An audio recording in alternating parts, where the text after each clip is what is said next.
All right, here is a look at how to build your own lightsaber at Savi's workshop in Disney World. As you can see, obviously still no backdrop. It is Thursday, October 29th. It's just been a week and haven't. I actually found a couple things that might work, but the line was long and I didn't have a whole lot of time to dink around. So, but I was curious. I was thinking about maybe getting something like a light gray, and I don't want to. The problem is I don't want to look like I'm imitating any other reviewers, and I know Balt Matrix uses a light gray background.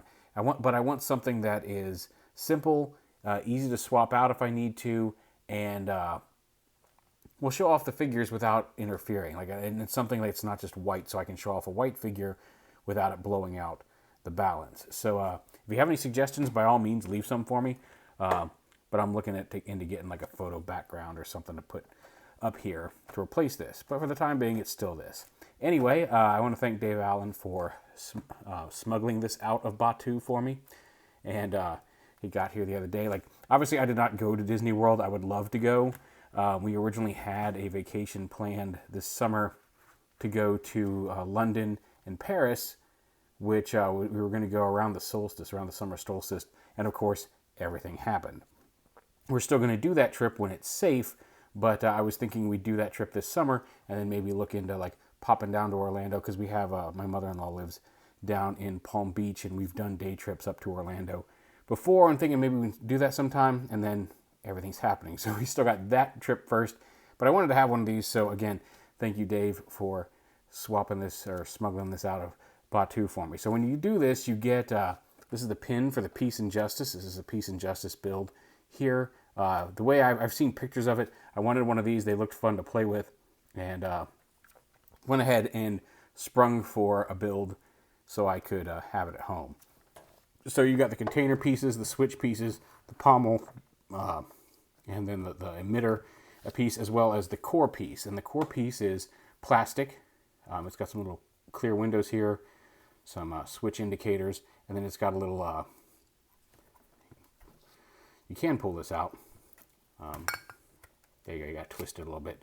But a little battery holder, you just unscrew it, and you can put, it takes 3 AAA batteries. But then you line this up. There's a little arrow there. I just line that up, push it in, and twist it. It'll lock into place there. That also makes the sounds. But here's your plastic core with some little warnings on it. And you get your Kyber crystal.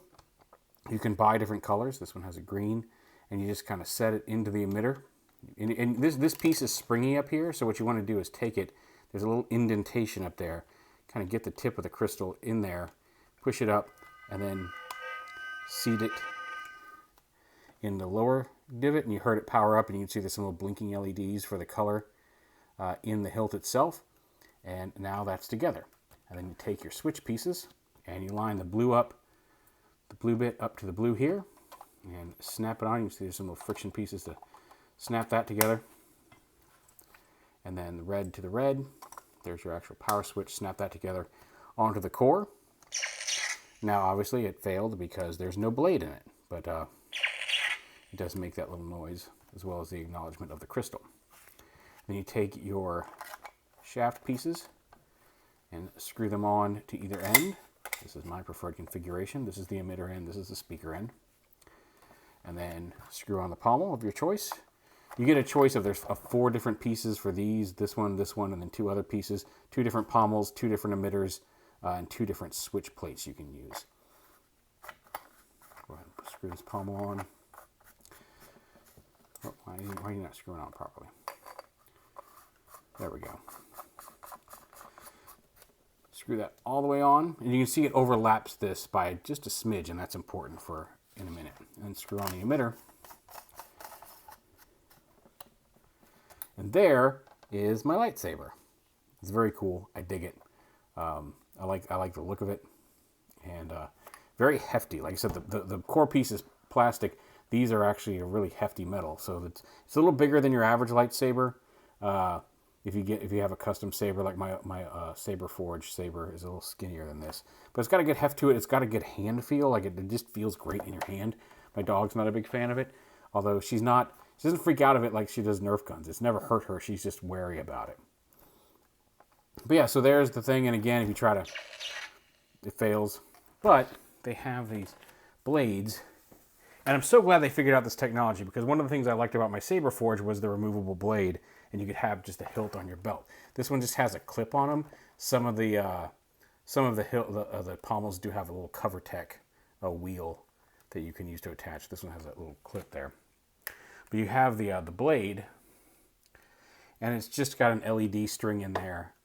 But it's got this connector here that you just insert in and twist, and you hear it accept it. And once that's done, and there it is. The dog is now freaking out and coming in to see what's going on. See if we can turn off the lights here. There's the cool green glow. And you hear it swerve.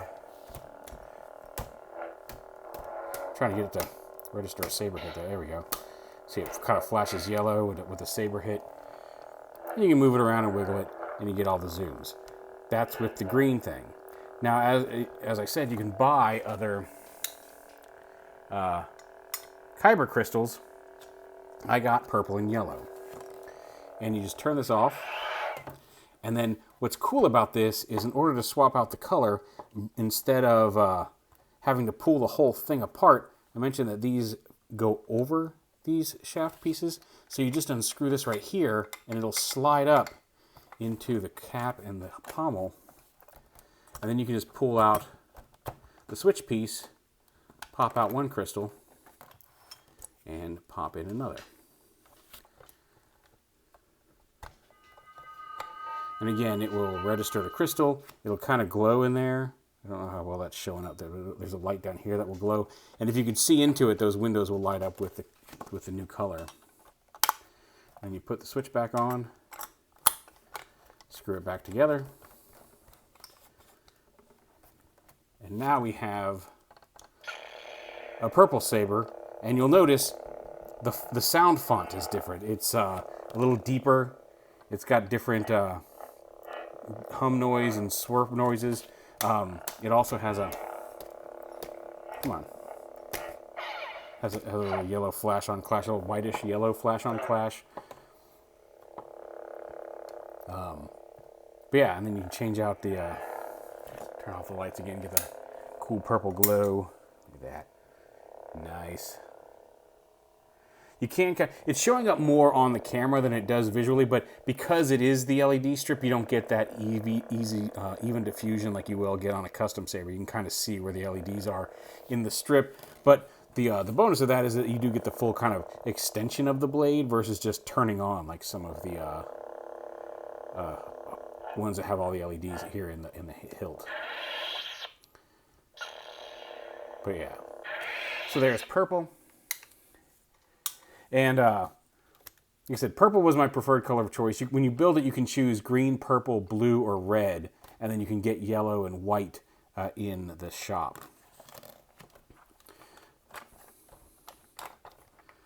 As well as more green and purple, whatever you build with. You can get all the colors in the shop. So we'll swap out the purple. And we'll put in the yellow, which may have ended up being my favorite of the colors I have. I have the other colors on the way. So we'll be able to swap in all the different colors, but come on. And for some reason, the yellow is the biggest pain to get in here, and I don't know why, because they're all roughly the same shape, but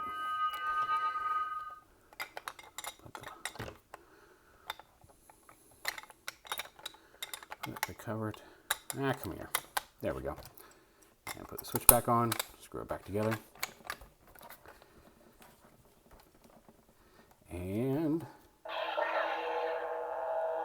And again, yet another sound font, different hum, different activation thing. It flashes white when it, kind of a bluish white when it clashes. And again, we'll go ahead and turn off the lights here.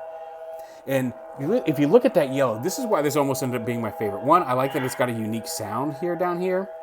And I am dating myself here, but when I was a kid, I remember, and I was a young kid, I was 4 or 5, maybe even younger, but I remember playing with the first official lightsaber toy that they put out was basically a big black plastic flashlight with some stickers to make it look like a lightsaber handle, and then a big inflatable blade. It was about this big around. It was about as big around as the end of the flashlight that you could attach to it. That was yellow, and I don't know why it was yellow looking back, but it was yellow. And I remember we used to smack the crap out of each other. Well, not really the crap because it was inflatable. You weren't hurting yourself, but like we just smack each other with it and playing with it. And I remember that, but it never. I was never wowed by it. I just remember doing that, and all of a sudden I lit this yellow saber up, and suddenly I was just a huge wave of nostalgia hit. It was just the big chunky handle and a yellow blade brought back all of those memories. So that was something. So like, yeah, yellow may end up being the crystal that stays in here the most. We'll see. But yeah, it's a really nice saber, and then to pop it off, you just push in the blade, twist it counterclockwise, pull it out. You'll hear the little activation noise that says you've done something technical to it. You hear that little brink, brink. And then now it will go back to just making the failure noise. One of the other things I got, like I said, this was the configuration I saw in a picture back when they first announced that they were going to do this. And I loved it, and I finally have it. This is I think this is a good looking saber. I like it, and very cool. But I also saw some pictures that looked different, so I got, again, thanks to Dave, an extra piece of scrap metal. So I have the other emitter for this. So you can see that. So those are the two different emitter choices you can get. You can get more of the wide kind of Luke's green saber-esque emitter. Not exactly, but you know, that kind of idea versus the kind of blue saber, Darth Vader saber with the kind of the emitter and then the emitter guard and these little ridges here. Not exactly. This part feels very Mace Windu. This part feels very Obi-Wan. Maybe Qui-Gon. I'm not sure about that, but I really like the look of this saber. I've got a couple different options, and you can put these can go on either end. If I wanted to, I could swap this up to here and put this down here in the grip part. So it's really up to you how you want to do it. But again, thanks to Dave Allen for smuggling this out. I will say one of the minor things. It's kind of an aluminum, like it's not hammered steel. You can see some seams. It's literally just liquid metal poured into a mold to make this. It's die cast, I guess. And as such, some of the paint you can see there's just a few places where just some little nicks have happened. It's not the end of the world, but just something to be aware of. You can see up here on there was a little bit of a scuffing up here. Although it looks like it may actually just be some paint from maybe this up there. But all in all, really nice, chunky, heavy saber. Like I said, it feels good in the hand. The activation switch is easy to activate.